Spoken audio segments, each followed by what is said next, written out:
أعوذ بالله السميع العليم من الشيطان الرجيم بسم الله الرحمن الرحيم والصلاة والسلام على نبينا محمد وعلى آله وصحبه وسلم تسليما كثيرا. We start in the name of Allah subhanahu wa ta'ala. We send blessings and salutations upon the Prophet sallallahu alaihi wasallam. We ask Allah subhanahu wa ta'ala in his infinite mercy to be pleased with us, to be pleased with this gathering, to overlook our shortcomings and to open the session for us. May his peace and blessing be upon the noble messenger and all of us. And may Allah subhanahu wa ta'ala keep us upon the path up until the day of judgment, the day that we are going to meet him. Our session today and the main reason why we are together today is to look at a few things. I think we have a lot to uncover, and I ask Allah subhanahu wa ta'ala to put barakah in our time. We want to look at few obstacles that hold people back, families back from staying connected with the book of Allah subhanahu wa ta'ala. We want to look at the reality of tests in our lives and how we can see emotionally through those tests and trials in life. And thereafter, we look at the Quranic framework for healing, for spiritual resilience, and then we can share some tips. I know we are all joining from different parts of the world. So before we start, I will just mention a bit about myself. I'm a seeker on the journey of life through knowledge and dedication to the book of Allah subhanahu wa ta'ala. I left my job as finance manager a few years ago for one sole purpose, to nurture my faith and others with faith and spiritual well-being. Alhamdulillah, as a student of the Quran, I'm studying, memorizing, and teaching it at the same time.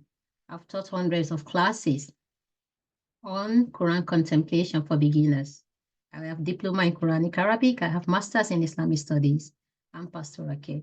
I'm the founder and managing director of Paradise Fairs, and we have all our products and classes centering only on one purpose: reducing barriers and connecting people to the Quran. We have various projects on this same purpose that we ask Allah subhanahu wa ta'ala to accept it. This is our newest journal based on Juz Ahmad, and I can talk a bit more about this later, inshallah. Dear fellow seekers, thank you for joining me today. It will be good to hear where everybody is joining from. I like, when I'm not reading, when I'm not studying, when I'm not writing, I like to spend time in the company of fellow seekers, and I enjoy being in the company of nature. I like being radiant, so I call myself Radiant Rahma, alhamdulillah. So where are you joining from? And describe yourself in just one word. So how will you describe yourself? Where are you joining from? Where are you joining from today? So I heard from a few people in the previously where they're joining from UK. I heard from, I think Teresa is joining from Switzerland, from London. Where other? From India, mashallah. From Ireland, mashallah. From Lucy, mashallah. We have from Kuala Lumpur, from Bangladesh, Allahumma barik, mashallah. Mashallah, from UK, alhamdulillah, from Abu Dhabi, mashallah. That's really good. From Qatar, from UK, mashallah. We have covered the various places. I'm so pleased and so happy to see. From US, mashallah. From Florida, from Saudi Arabia, alhamdulillah. What a big name to have the Ummah from different parts of the world coming together. May Allah subhanahu wa ta'ala make all of us among the people of the Quran. Thank you so much for joining me today. We have a lot to discuss, so let's carry on. Okay, dear fellow seekers, when it comes to the Quran, most of the time, people are often like, what is the obstacle? There's always barrier that we tend to find like something really, really holding people back from staying connected with the Quran. Life is busy with its ups and downs, definitely.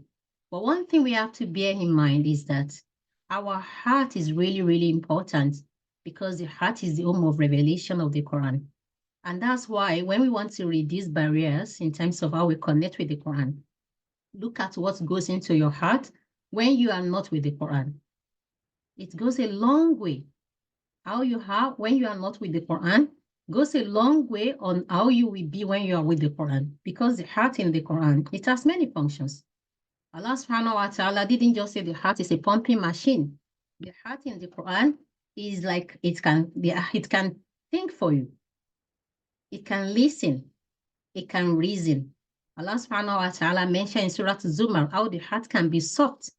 In Al-Baqarah, the heart can become stony, like so hard. It can go blind. Allah subhanahu wa ta'ala mentioned in Surah Al-Hajj.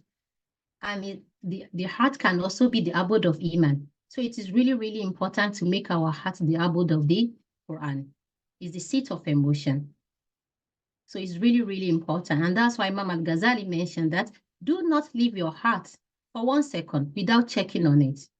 So think about this. For anything, for any effective operations, maybe like things that are like conductors, maybe like you have a source of light, and then you have the one that gets that thing, like the person is said. And then you have the element that connects the thing together. So in our case, we have the Quran, we have our heart. And to get affected, we need to really, really connect with the Quran through reflection. The reflection is our key. So if that aspect is missing, unless we remove that obstacle, we'll not be able to connect. Another thing that we have to really focus on is the mindset. You know, there are different mindsets that people can have. Let's say some people may say, oh, it's the message of the old. I don't see this message being relevant in modern era, in 21st century. Or alternatively, people may have the mindset of, I am not an expert. So two extremes. Some can say, I'm not an expert. I don't want to approach the book of Allah subhanahu wa ta'ala, quote and unquote, without knowledge. And because you said without knowledge, you tend to forget that everybody will derive from the Quran according to the ability. The Quran is the uncreated sifat of Allah subhanahu wa ta'ala. So your mind has limits. So we can never exhaust the limit of the word of Allah subhanahu wa ta'ala. One thing we fail to understand is that tadabbur is not tafsir. Tafsir is the work of the expert. But for the tadabbur, you take according to your ability. Just learn the tips on how to do this effectively. So that's why we started our Juz Amma journal with this quote that says that from the plot of Shaitan is to drive people away from Quranic reflection, because Shaitan knows what comes from it. Shaitan knows that you are going to attend a class from the tadabbur. Shaitan knows that you are going to be able to have ubudiyya through tadabbur of the Quran. So that's why we have to, you will now say, I will not speak of the Quran out of pious caution. So you have to be mindful that this is a letter from Allah subhanahu wa ta'ala to you. So approach it as a seeker, and you will see Allah subhanahu wa ta'ala open the door for you with dua. So this is another thing. So what is one other thing that we have to really focus on as a third, one of the second secret? How can I benefit from this, even if I can't speak Arabic? You know, one thing that we have to appreciate in life, I met few sisters today, and we are talking, because I also teach new Muslims, we're talking about faith. One thing we have to appreciate in life is that the pillar of faith in Islam, it teaches us three main things. One, how to have internal representation about Allah subhanahu wa ta'ala through our worship. How? Through the process, not the results. Islam is about gradual process. And that's why so many injunctions come gradually. Even the book of Allah subhanahu wa ta'ala was revealed gradually. So process, not results. Be among those people that you have consistent habits and routine with the Quran. Scholars said, what makes the companions of the Prophet sallallahu alaihi wasallam successful include the ability to have daily portion of the Quran that they will recite and they will never leave. And like we know, the Prophet sallallahu alaihi wasallam mentioned that actions that are that are beloved to Allah subhanahu wa ta'ala are those that are small, but you are consistent upon it. You do them regularly. So for all of us, including me, we should all feel something is missing if we have not achieved our daily portion of recitation. And through this process, habit, and routine, we'll be able to have that ability to overcome the barriers, to benefit from the book of Allah subhanahu wa ta'ala. No matter how little you read, try to read also in the language that you understand. And never give up. Never give up. There will be a part of you that feel like, I'm just doing it. I remember somebody said to me a long time ago, and I said, oh, I want to become somebody that I can always quote the verses of the Quran. I know we all want to do this, but you have to understand that it takes a process. One of the scholars said, I struggle with the Quran. Thabit Banani said this. I struggled with the Quran for 20 years, and I enjoyed it for another 20 years. So that's why it's really important for all of us to do this. Stand by that door until it is open for you. Because if you hasten to leave it, and turn away, you will deprive yourself of great treasure.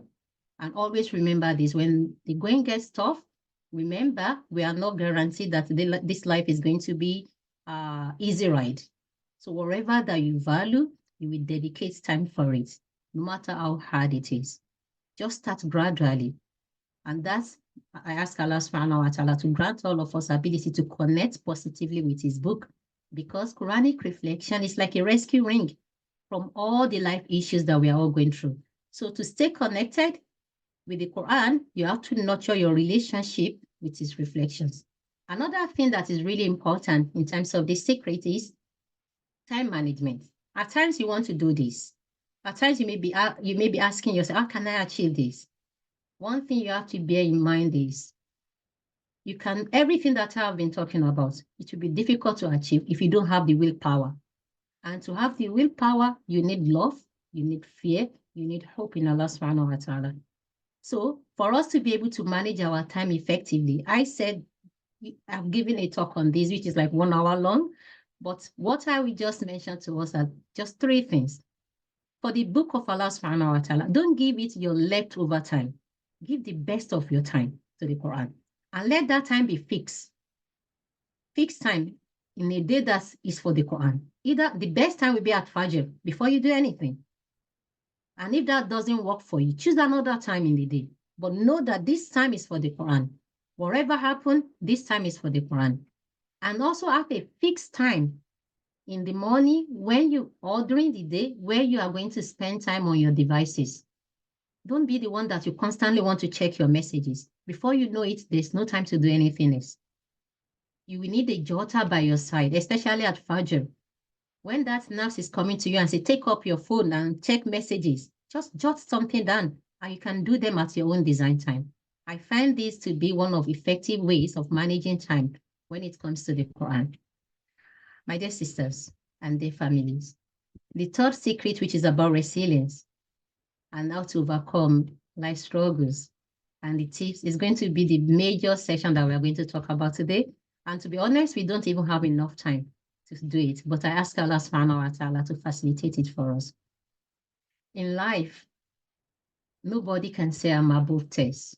We're all in this together. Perhaps you will not be the only one that you want to call one child and you've got 3 children, the name of 3 children before you say, oh, sorry. Or you want to put something somewhere and then you suddenly remember. But one thing is certain, tests in life at times doesn't come 1, 2, 3. They may be coming like waves. They may be coming one after the other. But there will be treasures behind the walls. So what is really important is how can we embrace the journey with love? How can we sail through and discover the treasures, the gems, without losing ourselves? And that's what brought me to the discussion on what resilience means. You know, this resilience has been subject of so many academic writings. Some we even say is your bounce back ability. Other we say is about your ability to adapt in the face of challenges. It's about not giving up. So resilience doesn't mean that you don't cry. It doesn't mean that you don't express your feelings. The Prophet ﷺ cried, he wept. So what is resilience? I put one academic definition here, and because I like one word here, it says it's the capacity of individual, family, communities, system, and institution to anticipate, to withstand, or to engage. So resilience is about ability to engage. And that's really, really one thing that I find really important in this definition, engaging with that event in your life, actively making meaning. And the end of that definition says, without fundamental loss of identity. We know what this means to us as Muslims, without losing who we are as believers during those testing moments. And the research went on over many years, and the research says people that are resilient, they have these 10 qualities, from the fact that they find meaning, they find purpose, they are flexible, they always adapt, they have role models in life, they have optimistic look about life, among other things. But you know what one of my teachers said? Even if you read the research outside there or anywhere, go back to the book of Allah subhanahu wa ta'ala and say, What does the book of Allah subhanahu wa ta'ala says about resilience? We can learn what resilience means, even without turning anywhere, to look at the life of the people of Gaza right now and see what resilience truly means. But first of all, let's look at what Allah subhanahu wa ta'ala said about a resilient role model that we should take in the Quran. Allah subhanahu wa ta'ala mentioned to us in the story of Prophet Ayub and said, "Wadhkuru abdana Ayub, remember our servant Ayub." It was mentioned in the book of Sirah that Prophet Ayub lost everything. He lost everything because he was suffering from the illness, and Allah subhanahu wa ta'ala tested him so greatly that the only thing that it was not lost for him was his tongue and his heart. And this is really, really important. And he was using this to do what? To do dhikr, to call upon Allah subhanahu wa ta'ala. And he never complained. Even when his wife came to him and said, "Will you not ask Allah?" He was feeling shy to even ask Allah subhanahu wa ta'ala. Then Allah subhanahu wa ta'ala said, later when he even cried out in Surah Al-Anbiya, Allah subhanahu wa ta'ala didn't specify that. He said, "Oh Allah, cure me." Rather, he said, "Inni masani abdu wa anta arhamur rahimin." Afflictions have afflicted me. Oh Allah, you are the most merciful of those who show mercy. He still knew Allah subhanahu wa ta'ala in those moments. So that's a role model for us. Allah subhanahu wa ta'ala told him what to do.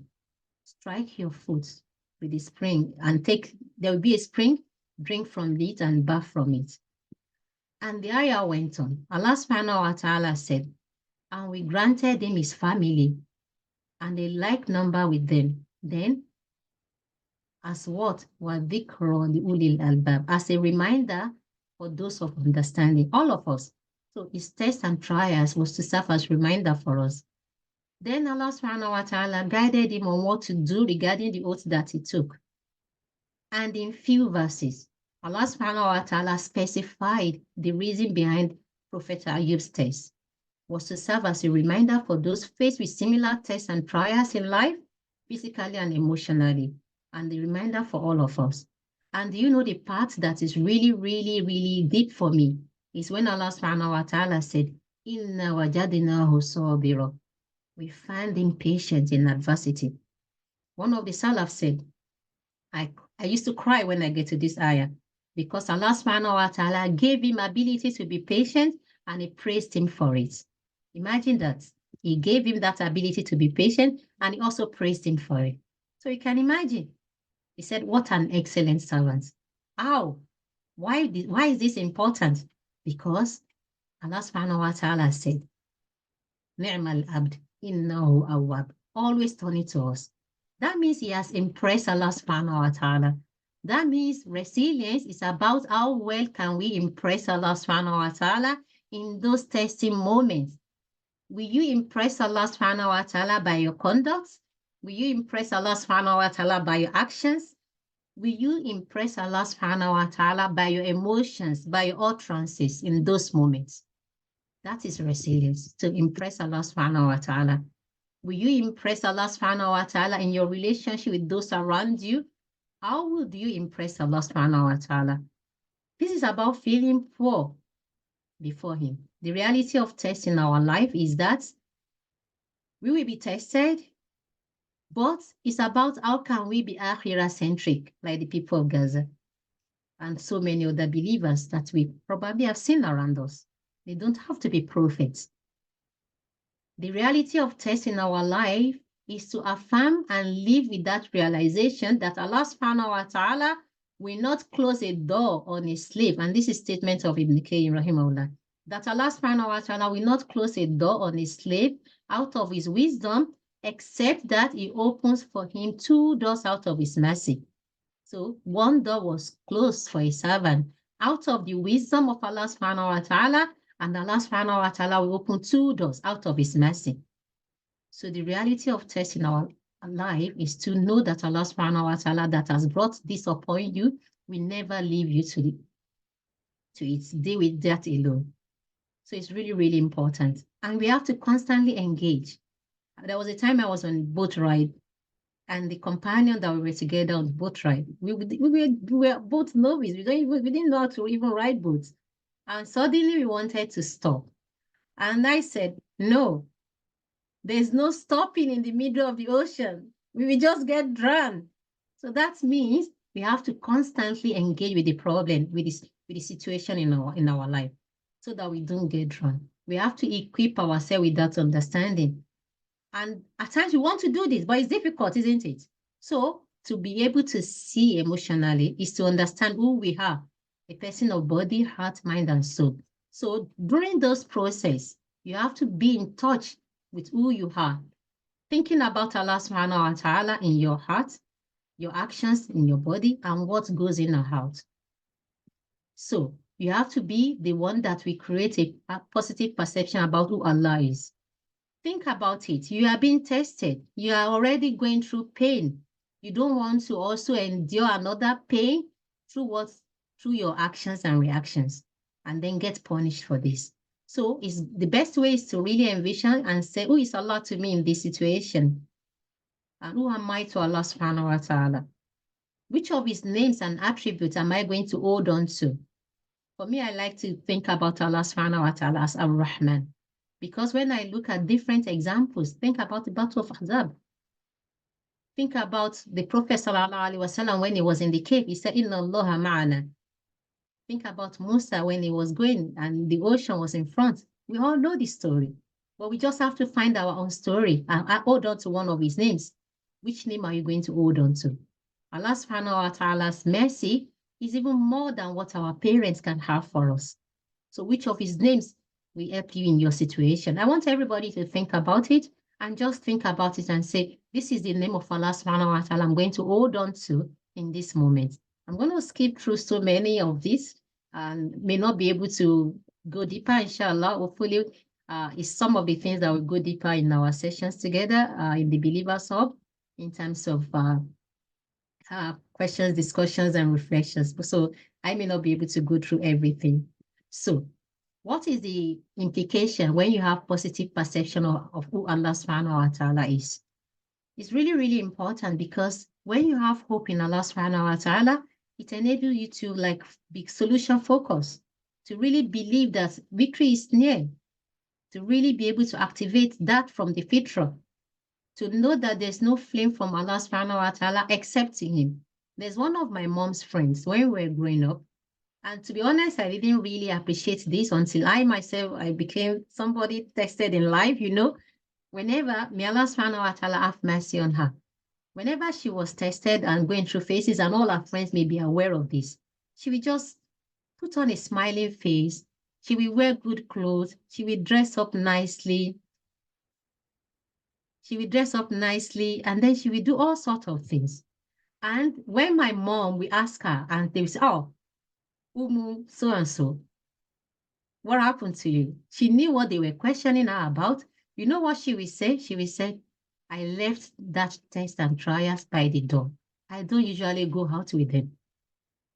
And everybody will laugh, even because of her attitude and mannerism, like a jovial person. She said, I left them at the door so that people don't see them, that I'm wearing the problem all over me. And that's why it's really, really important that you are tested and everybody will see you. Everybody will see you and everybody will be like, oh, she's tested. So this I learned from her. Don't let people see it upon you that you are going through this affliction. It doesn't mean that you are pretending or that you are just faking it. No, but it just means that you trust Allah subhanahu wa ta'ala. We take care of it for you. Don't go out with the problems. Look beyond the barriers and know that Allah subhanahu wa ta'ala reward for steadfastness is and his companionship. To enjoy the company of Allah subhanahu wa ta'ala and rein your nerves from that emotions. So to see emotionally is to know that you can have control over your nerves. You can have control over so many things. Because your nerves, Imam Ibn Qayyim mentioned and used the metaphor of the rider and the horse. You have a choice to let your emotion ride over you, or for you to be the rider that will ride them. So it's really, really important. Emotions are not generally bad. I did my master's dissertation on emotions in the Quran, and I look at the concept of Khawf wa Raja. So this is a completely about 10,000 words. So pardon me, inshallah, we are going to come to it at a point later, inshallah. Now, I want us to look at the Quranic framework for resilience. And to do this, I want us to use one of the surah in the Quran, which is Surah Al-Balad. Surah Al-Balad is a Makki surah. It's a Makki surah. And Makki surah, generally speaking, they serve as constant wake-up calls. They serve as reminders of the everlasting bliss from Allah subhanahu wa ta'ala and the punishment of the final day. But one thing that people don't often dig deeper when it comes to Makki surah is that Makki surah are the surah that Allah subhanahu wa ta'ala used in the early days of revelation to instill confidence in believers, to give them reassurance during the moment of uncertainty in their life. Makki surah are about being optimistic, being patient during time of fear and persecution, like the Muslims were going through in Mecca. That's Makki surah for you. When I look at it, when I say to sisters, I said, we are in the Makki phase of our life now. We feel like we are the minority everywhere. We feel like we are being persecuted here and there. So that's Makki surah. But look at this through the lens of everything that I have discussed. It's the 90th chapter of the Quran, and it has 20 verses. In the period that this surah was revealed, you have to understand is the testing time for the Prophet sallallahu alaihi wasallam. The Makki phase was the year of sadness, year of sorrow, where he lost his wife, he lost his uncle, he was persecuted, the Taif incident. So think about all the tests. Now let's go into the surah. And one thing that we also do in our classes is at times when we look at the pillars of faith, people don't look at them as if they are part of the Quran. So whenever we pick a surah, we like to go into what is this surah teaching us in terms of our aspect of faith. So this aspect is going to teach us more about who Allah is in terms of his essence, in terms of his actions and attributes. So Allah subhanahu wa ta'ala start this surah by saying, La uqsimu bihadha al-balad, by swearing by the city of Mecca. And I mentioned what Mecca represents to the Prophet sallallahu alaihi wasallam in those times. When we look at this surah, we can look at it, and bear with me once again. This is a surah that we studied over 4 hours, and we are trying to pack everything together now. Okay, so the surah starts with the oaths that Allah subhanahu wa ta'ala is taking an oath by this city of Mecca. And straight on, Allah subhanahu wa ta'ala said, and you are free from restriction in this city. And Allah subhanahu wa ta'ala took an oath by the parents and offsprings. And the subject of the oath was what? That we have created man for toil and hardship. But let's look at one thing. In this aspect, we can see that it's as if Allah subhanahu wa ta'ala is telling us the position of man in relation to the world and the position of the world in relation to man. What is our position? Is that we are being told, we are being pre-warned. And when an examiner says to you how the exam is going to be, it's no longer going to look sad hard. Whenever I met a lady in one of my pastoral care duties, and some of them, we even said they left faith simply because they are being tested. And at times you wonder, how can you explain to them? Whenever I'm questioned, I said to them, I have been told I will be tested. And at times they will say, is that not harsh? I said, no, because that means I have to brace up for it. So Allah subhanahu wa ta'ala said to us, we have been created into hardship. But that's not all. It's not that Allah subhanahu wa ta'ala will now leave us. He's going to explain to us, remind us on how to use his favors and blessings so that we can overcome this. And that's why the scholars have said Surah Al-Balad teaches you about resilience. Now let's go to diagnosis of the world in relation to man. Allah subhanahu wa ta'ala mentioned that, does he think that never will anyone overcome him? He says, I've spent and squandered wealth in abundance. Does he think that no one sees as sinning?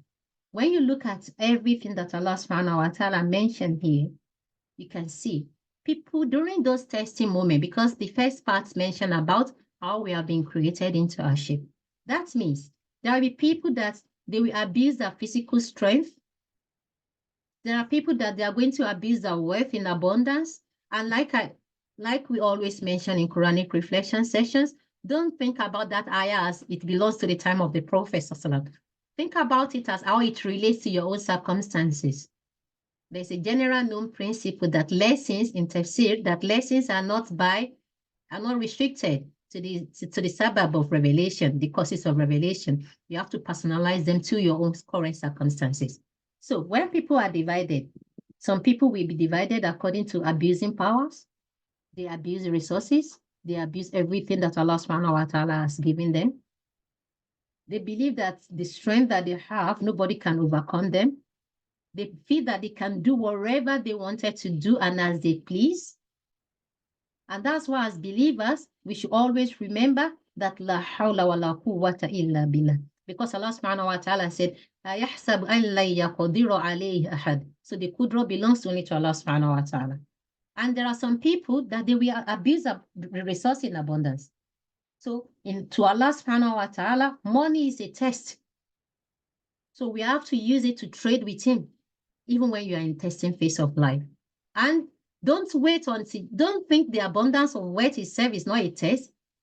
As the withdrawal of it can be test, the abundance can also be a test.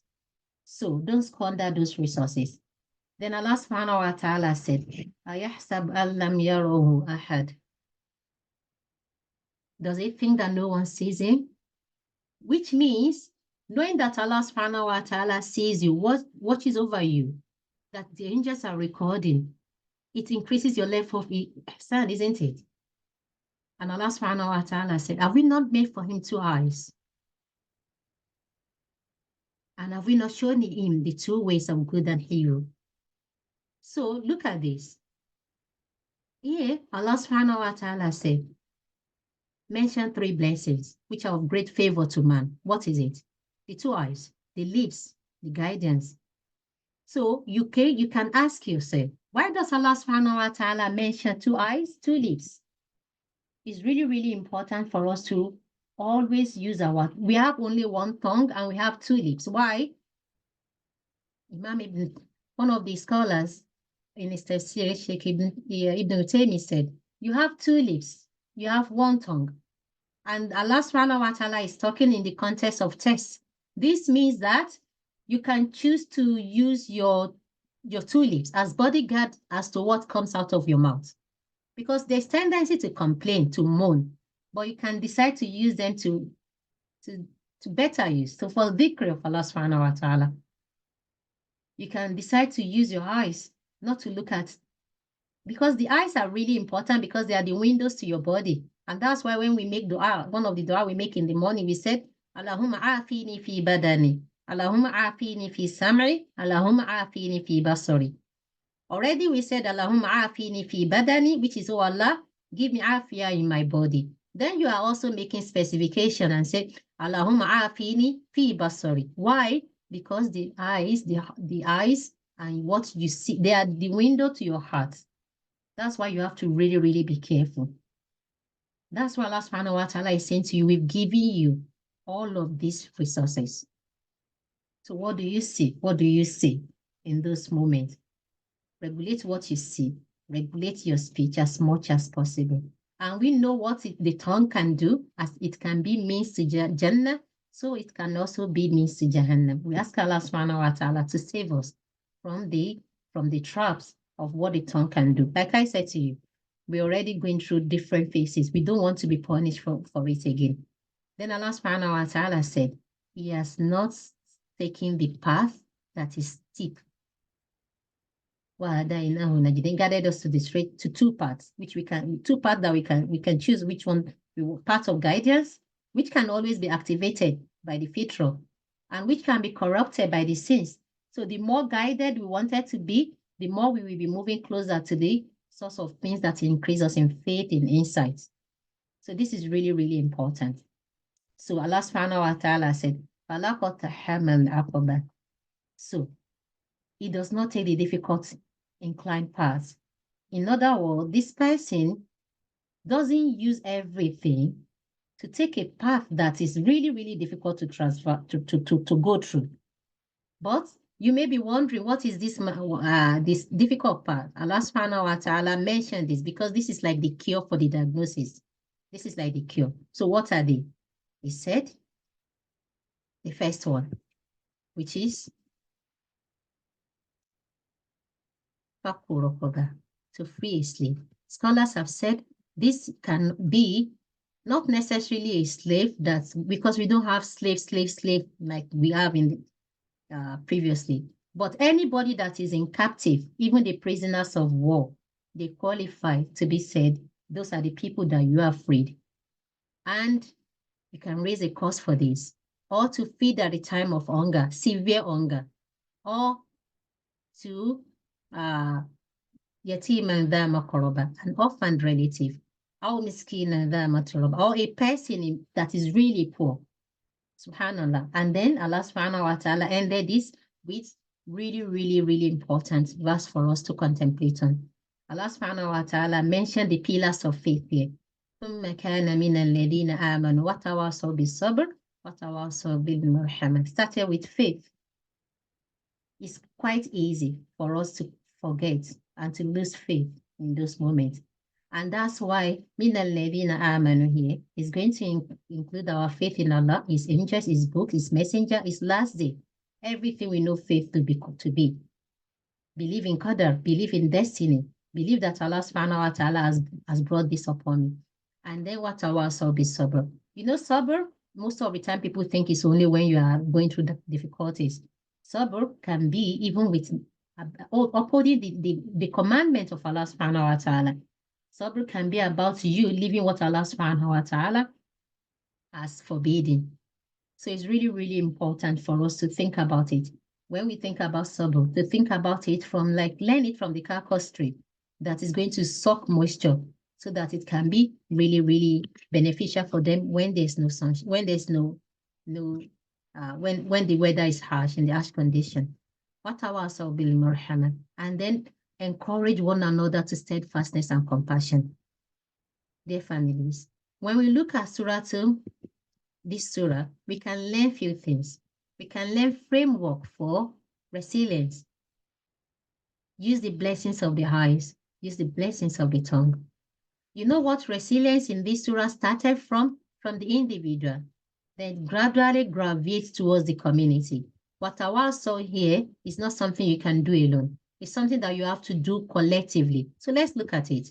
You know, at times in life, you feel like, oh, you are the only one going through something. But there are so many people going through it as well. So we all have to reach out to people around us. Reach out because Allah subhanahu wa ta'ala started from who you are to feed the poor. You are being tested already. Yet Allah subhanahu wa ta'ala wanted you to take the difficult path. Because in testing time, you can choose to be a radiator, to radiate positivity. Or you can choose to be a vacuum cleaner that you suck people around you. You can choose who you want to be. You can choose how your emotions control you or you control them.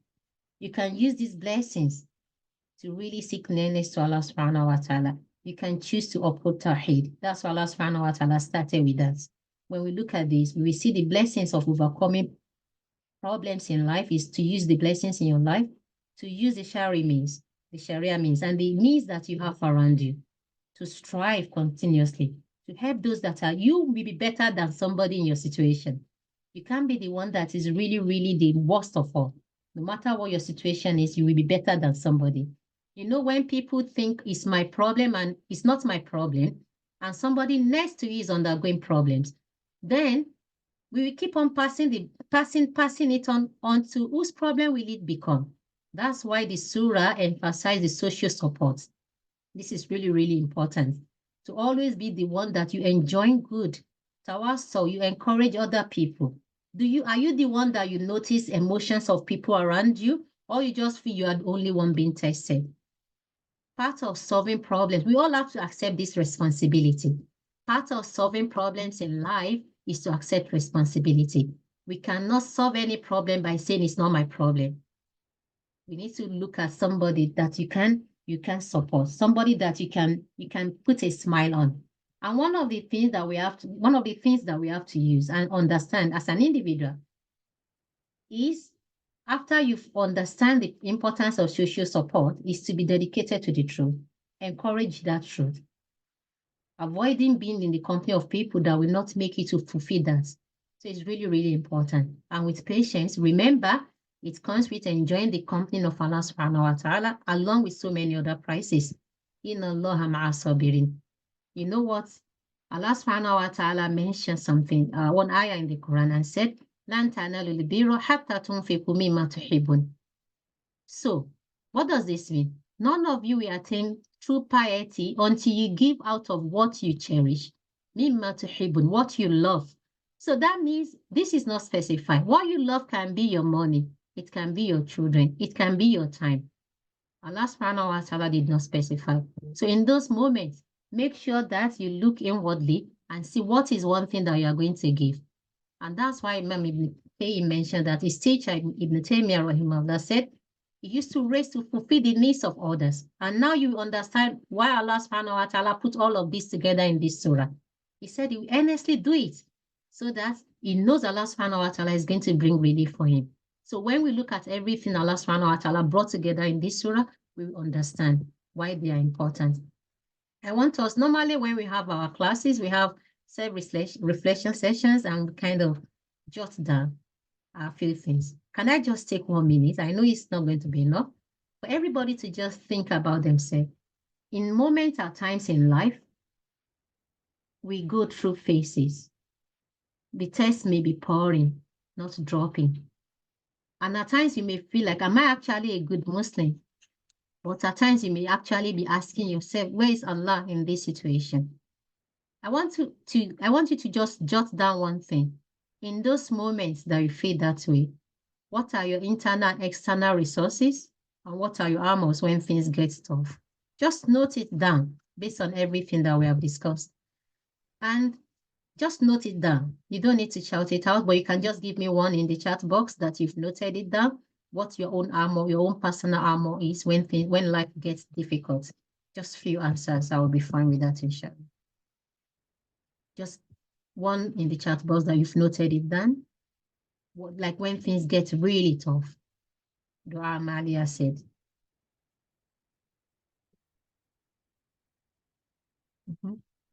Resort to Allah, to cry in sujood, mashallah. Tawakkul in Allah subhanahu wa ta'ala. My dear sisters, a lot can be said, and I would have, cried during dua and dhikr. That's really good. I would have really loved to hear what each of us do. But I want to share this with us. Whatever those tests and trials are, I want to kind of bring to your mind this poetry by Rumi that says, this being human is a guest house. Every morning a new arrival will come. It can be joy, it can be depression. Some momentary awareness come as an unexpected visitor. Welcome and entertain them all, even if they are a crowd of sorrow, So everything, you have to understand, they are guests. They are not meant to live with you forever. Those testing moments, they are not meant to be there forever with you. They are guests. Entertain them in this period. Engage with them. The dark thought, the shame, invite them in. Be grateful for whoever comes, because with each guest, Allah subhanahu wa ta'ala sends your way. With each of them, they will bring something. Either everything that hurts us also instructs, also teaches us different things in life. So it's really, really important to have that lens. This is another thing that we talk about, which is about realization, acceptance. And it's actually one of my sisters here that mentioned this. I want to mention a few things for us, like quick tips that we can use when tests and trials, and that can really enable us to attain that healing from the Quran and to become resilient. One of them is the reflection, is contemplation also on the nature and things around us. Another thing, like most of you mentioned, is the dhikr therapy. Journaling is something that is often overlooked, but it's something that we should really look into. Write something down. No matter how busy I am at times, I have to just squeeze in the time. It's really, really important for all of us to remember we are the Ummah of writing. We are the Ummah of writing. So take your time and enjoy the companionship of Allah subhanahu wa ta'ala. Positive affirmations do help, no matter how small or how constant you can. I'll just have something that you say to yourself. Some people may just look at themselves in the mirror and it makes them happy. Remind yourself who you used to be before the test. Remind yourself who you were as a child, and remind yourself that Allah subhanahu wa ta'ala is with you. Whenever the Prophet sallallahu alaihi wasallam fell down, he will say to Bilal, give us comfort through Salah. So uphold Salah. Don't leave it. And Imam Ibn Qayyim mentioned 18 benefits of Salah. So don't tap onto this, tap into it and use them. So Salah is really, really beneficial. Pray tahajjud. Use all of these means. And I ask Allah subhanahu wa ta'ala to make it easier for all of us. I want to mention this dua, which the Prophet sallallahu alaihi wasallam said, whenever a servant is struck by worry or grief, let them say this dua, which the Arabic is here. And when you look at this dua, the scholars have said, this dua is really, really important. And Allah subhanahu wa ta'ala knows why. But when you look at the dua is making tawassul by seeking to draw closer to Allah subhanahu wa ta'ala through the ubudiyyah of Allah, knowing that Allahumma inni abduka, I am your servant. And you can personalize Ibn Abdi, you can personalize if you are bint and you are not Allahumma inni abduka, bint abdika, bint amatika. So you can use this dua and have strong yaqeen in Allah subhanahu wa ta'ala. The dua also make tawassul by the names of Allah subhanahu wa ta'ala. The dua also is the promise of the Prophet sallallahu alaihi wasallam, who is Al-Amin. He will never lie. So by these three, we have that this dua, Allah subhanahu wa ta'ala lifts the sorrow. And when you look at the end of this dua, what does it say? It says, oh Allah, use the Qur'an. And you see, it says, Rabi'a qalbi. And there are times you'll be going through difficulties in life that you just need the spring of sabr. The spring, not just a dash of it, the spring of sabr, the well of sabr in your heart, in order for you to be able to function effectively. So it's really, really important. I will just quickly mention a few things that we have covered. We have covered about resilience. It's beyond just bounce back. It's actually your ability to worship Allah subhanahu wa ta'ala. We've mentioned that you can enjoy the safe space with Allah subhanahu wa ta'ala Rahman. And it's really, really important as a community that we have safe space that people can turn to. At times, people don't need experts counselors at times, but they need people that can listen.